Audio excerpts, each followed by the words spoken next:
Hey y'all, Bunkle here. Hope you're having a great day. Getting ready to open up some 1989 Donruss baseball cards. Got two rack packs here, all set up and ready to go. Got the Wall of Fame ready. Got some wrapper frappers ready for you. Now, some might call these junk wax. I call them vintage. A lot of other people, I believe, call them vintage as well. Sure, it's part of as got named the junk wax era. Cards were overproduced, different companies, uh, definitely bad cuts, bad alignment, off-centered. But I have an issue with calling it junk wax because it's not junk. A lot of the cards that you'll find from the era, and some say the era started in 87, some 86, 85, 84, all the way up through the mid-90s. Sure, I do agree cards were overproduced. In my opinion, cards are overproduced again. Cards have always been overproduced for whatever they are. I mean, that's a reason that we find unopened boxes and packs and cases on every marketplace. Card companies are going to print out as many as they possibly can. Sure, there might be certain cards in them that might be only produced to 1 or 5 or 25 or 50 or 100, talking autograph cards or special insert cards or things like that. Maybe the number to 2,500, thinking autograph cards from like 92, 93 score and those types of things. But even so, just baseball cards, football cards, hockey cards, they're way overproduced. Sure, 100 years from now, there might not be that many that survive, although I do really believe that 100 years from now, there's probably going to still be some unopened 1991 Fleer baseball card packs out there that are just sitting on shelves in unopened boxes, and they probably won't go for much more value than what they go for right now. Although it's kind of ridiculous when you think about it, because if you do pull a PSA 10 Ryan out of them, it's about $100 on it. So, I mean, if you could find the boxes of cards at the right price, you have the potential of pulling out some definite treasure out of them. The parts are definitely worth more than the whole in some cases. Now, looking at 1989 baseball, 1989 World Series. That was as they call it, the Earthquake Series between the A's and the Giants. Great World Series. Earthquake happened in the middle of it. Some great teams, great players then. 1989, you also had the falling of the Berlin Wall. That was in November. Bunch of other activities, things happened. Different time, different place, that's for sure. The 49ers beat the Bengals in the Super Bowl that year. That was in January, of course. George H.W. Bush was sworn in as the president, and Dan Quayle, he was vice president at that time. So definitely a much different time in our history in U.S. Different events, different things going on. Anyway, with all that being said, let's get back to 1989 Donruss baseball cards. In these packs, you have the chance to find a lot of great rookie cards. Some in the Hall of Fame, some not. Gary Sheffield is a great example of somebody who possibly should be in the Hall of Fame. I mean, his case is debatable. You have Randy Johnson, Hall of Famer. BGO, Hall of Famer. Curt Schilling, who I believe should be in the Hall of Fame and is being kept out because of opinions and statements he's made that make him not a fan favorite. It is what it is. John Smoltz rookie card also in this. He's in the Hall of Fame. And of course, the big boy of the set is Junior, Ken Griffey Jr. rookie card. Now, in a PSA 10, the Ken Griffey Jr., it's a few $100. Anywhere between $250 maybe and $350 on any given day. Now, there's a lot of them. If you take a look at the population count of PSA 9 and PSA 10 of Ken Griffey Jr., they're up in the thousands, but they retain their value. There's a lot of Griffey Jr. collectors. Other cards that do hold some value that might be worth getting graded. if you do find something with sharp corners, sharp edges, and perfectly centered, the Dale Murphy, who's another one who should probably be in the Hall of Fame. That's a $90 card. Randy Johnson, 71. Alex Madrid was at one time sold for 70.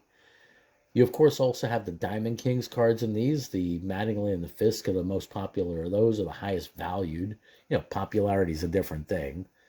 But again, centering is key on these. The Nolan Ryan in this set, it's about a $40 card in a 10. Again, there's a lot of them out there, a lot of them graded, and some cards seem to be better centered than others. The Alex Madrid was one that was infamous for being non-centered, so just something to keep in mind when going through these. Anyway, let's get all this started up now.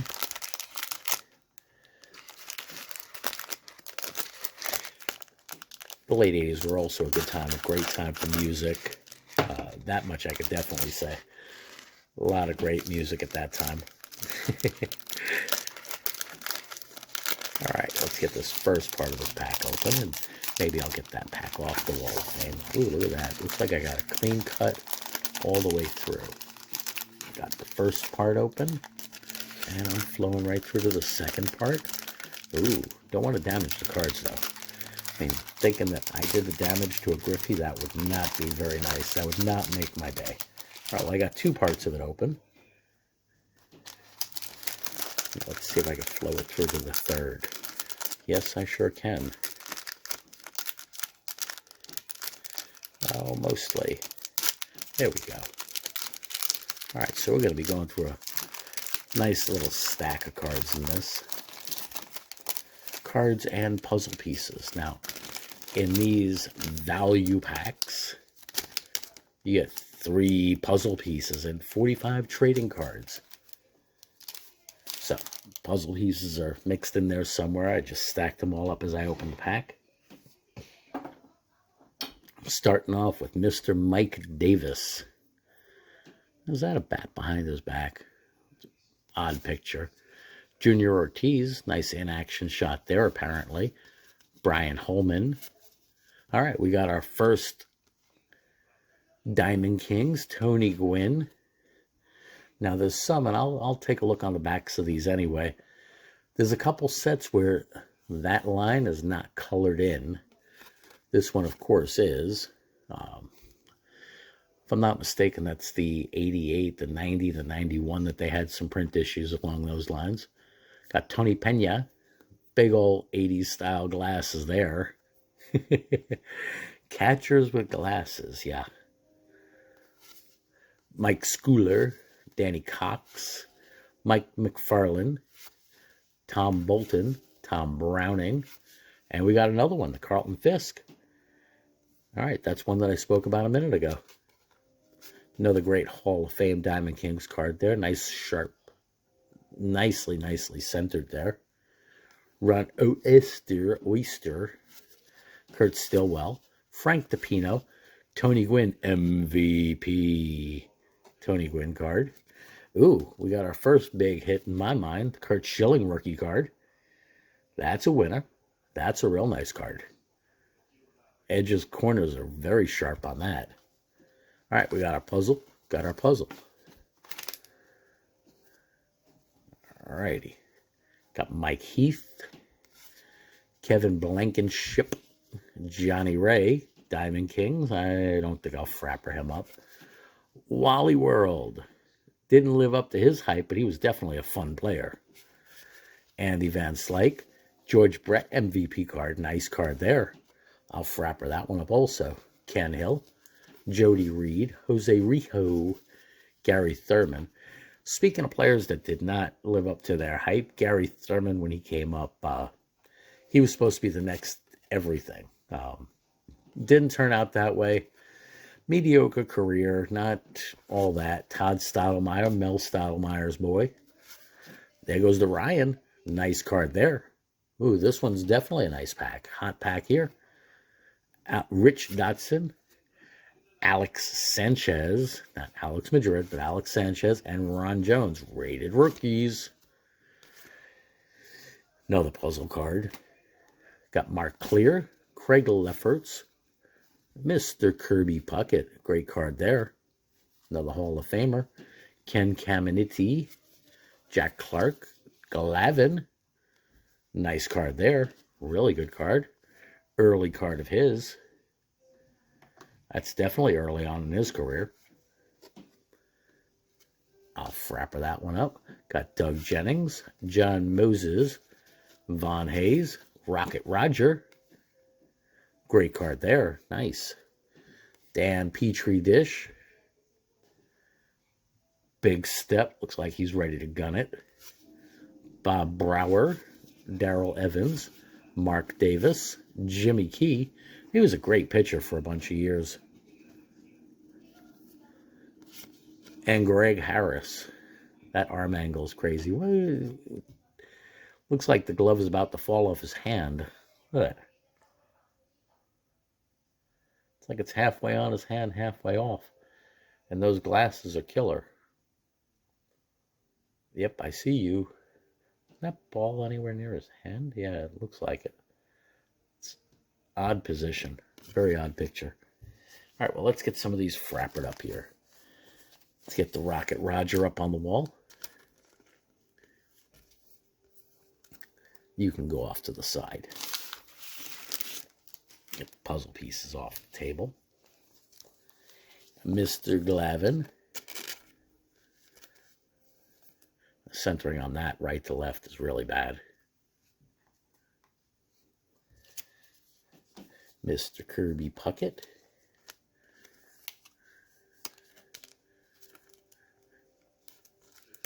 I think it's still okay to call them Mr. nowadays, right? All joking aside. All right, we got that Nolan Ryan. Nice card there. Centering's a bit better on that one. Definitely better than the Puckett.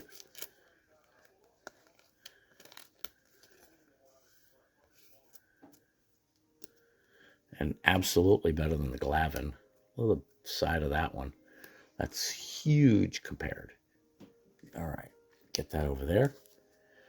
Got our George Brett MVP. Much more nicely centered there, of course, because you know what? It's not a hot hit. Great Hall of Fame card, though. I do like the colors, the coloration of the 89s. I mean, that orange definitely leaves a lot to be desired. It's like a highlighter color. But the color blend that they used then, color schema, was definitely attractive. And the Curt Schilling, now that looks really nice. Well centered, sharp. Sharp. I'm going to throw him in a top load. Get a better look at that later.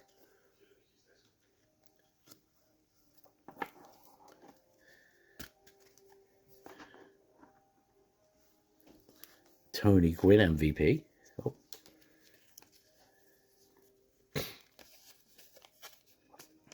I think he should stand next to Mr. Puckett. There we go. Get him over next to Kirby Puckett. That's the thing with opening these packs. That's nice. That's a really nice, well-centered card there also. I think I'm going to hard shell that one too.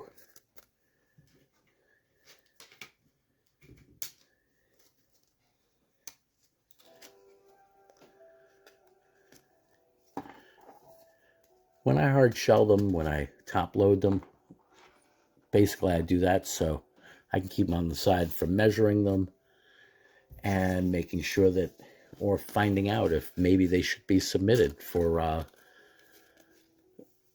some kind of grading, one of the grading services. Not sure exactly who I'm going to go with or when, or, I mean, I'm getting a pile so huge of cards that should go out for grading. I don't know, I may end up sending 10 or 20 at a time. Doing a couple of videos as far as ones that I'm choosing to get graded, and then when they come back graded, I'll share them with y'all also. Now, while I'm opening this pack, I do want to take the second to say I definitely appreciate everybody who subscribes, comments, thumbs up, all of that great stuff. I love having the conversations about the packs, the cards. Definitely do. If anybody's interested in doing maybe a collab video, I'd definitely be open to it. It could be a lot of fun doing that, whether it's a battle of the packs or something similar.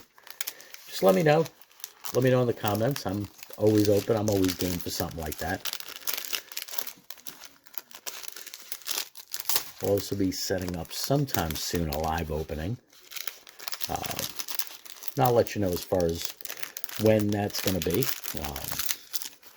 Let a couple other friends know that that's going to be going on, or when it's going to be going on. And maybe do a giveaway or two during it. Who knows? All right, so first part opened.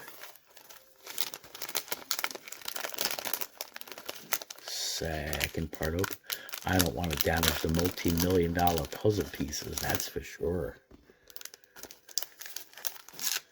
And there goes the third one.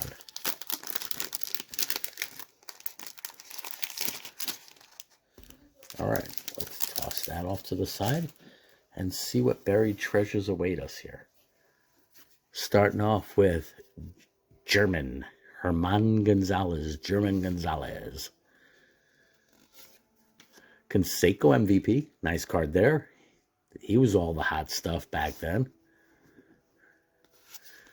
Corey Snyder, Jeff Hamilton, Jose Oquendo, Cecil Fielder, nice card there, great player.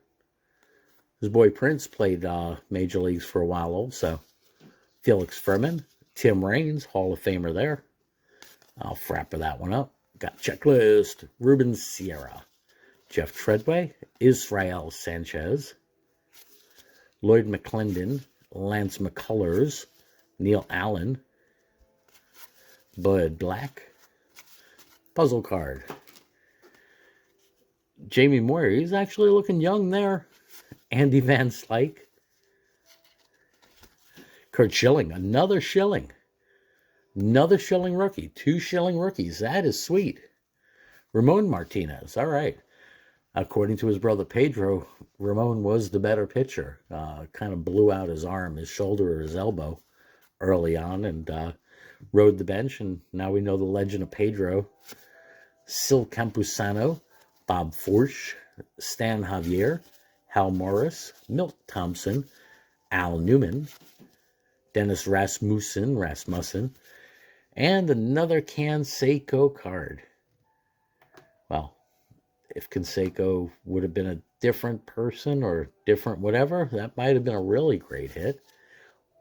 Well, Willie McGee, not Bobby McGee, but Willie McGee.